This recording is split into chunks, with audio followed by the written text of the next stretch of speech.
Hello and welcome everyone, this is Abhishesh, and today, we're going to navigate the world of budgeting together. Budgeting, a skill that can transform your financial life, is often overlooked. We'll explore its importance and how it can lead to financial freedom. We will touch upon understanding your income, tracking expenses, setting financial goals, and creating your own budget. It's time to take control of your finances, to plan, to prioritize, and to prosper. Without further ado, let's dive into the world of budgeting. Firstly, understanding your income is crucial. Now, what does that mean? Well, it's about knowing exactly how much money you're bringing in every month. It might sound very basic, but you'd be surprised how many people overlook this simple yet critical aspect of their personal finance. Your income isn't just your paycheck, it could come from various sources. Maybe you have a side gig, or perhaps you're earning interest from a savings account. Maybe you're lucky enough to receive regular gifts from loved ones, or you have a rental property bringing in some cash each month. These are all pieces of your income puzzle. Knowing these numbers doesn't just mean adding up your dollars and cents. It's about understanding where your money is coming from. This knowledge gives you power. It helps you make more informed decisions about your spending, your saving, and your overall financial health.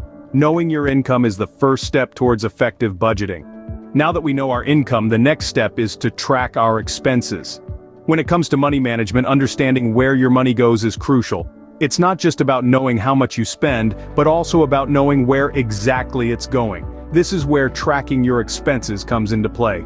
Think about it as a detective game. You're playing the role of a financial detective, trying to uncover the mysteries of your cash flow. And just like any good detective, you need to be thorough. This means going through your receipts, bank statements, credit card bills, and any other financial documents that record your spending. Now let's talk about the different categories of expenses. These typically include housing, food, transportation, entertainment, and savings, among others. Each of these categories will have a different weight on your wallet.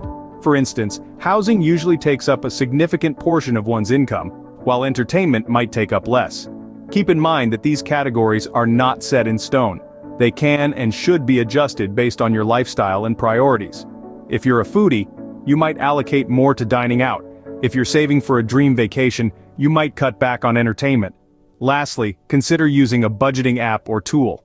These can help automate the process, making it easier to track your expenses and identify patterns over time.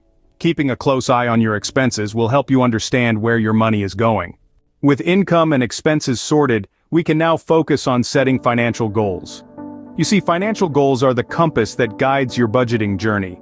They give you a sense of direction and help you stay on course when faced with the winds of impulse buying or the waves of unexpected expenses. Setting financial goals can be categorized into short-term and long-term. Short-term goals could be saving up for a new phone or a vacation.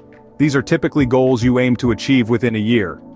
On the other hand, long-term goals take more time and planning. These could include saving for retirement, paying off a mortgage, or perhaps even starting your own business. These are goals that might take several years or even decades to achieve. But whether short or long-term, each goal serves a purpose, and each step taken towards these goals is a step towards financial stability and freedom. So, start today, set your goals, and let your budget be your roadmap on this financial journey. Remember, a budget without a goal is like a ship without a destination. Now comes the fun part, creating your budget. To start, you'll want to divide your income into different categories. A popular strategy is the 50-20-30 rule.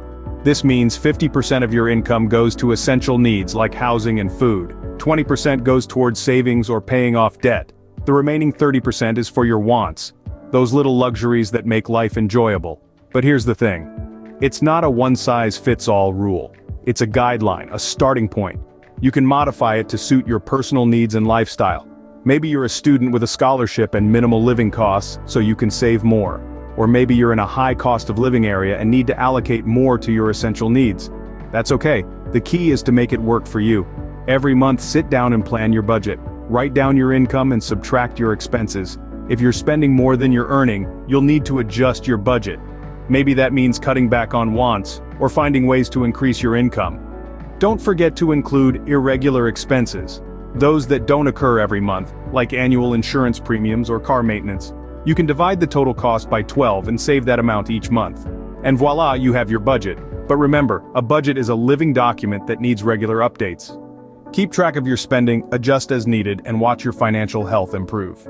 So there we have it, a step-by-step guide to budgeting. We've covered the essentials, starting with understanding your income. We've talked about the importance of knowing exactly what's coming in, and how that forms the backbone of your budget. We then progressed to tracking your expenses, highlighting the critical role of keeping an eye on where your money goes. Remember, the key is to account for every penny, because those pennies can quickly add up to substantial amounts. Next up, we discussed setting financial goals. Be they short-term or long-term, having goals in place will give your budgeting efforts direction and purpose. It's all about knowing what you're saving for and why. And finally, we've delved into the actual creation of your budget. We've explored how to allocate your income to different categories and how to adjust these allocations as needed. The aim is always to strike a balance between your income and expenses while also setting aside funds for your financial goals. Now the ball is in your court. It's time to take these principles and apply them to your own financial situation. Start small if you need to, but start nonetheless. Remember, every journey begins with a single step, and budgeting is no different. Thank you for joining me today, and here's to your financial success. This is Abhishesh, signing off.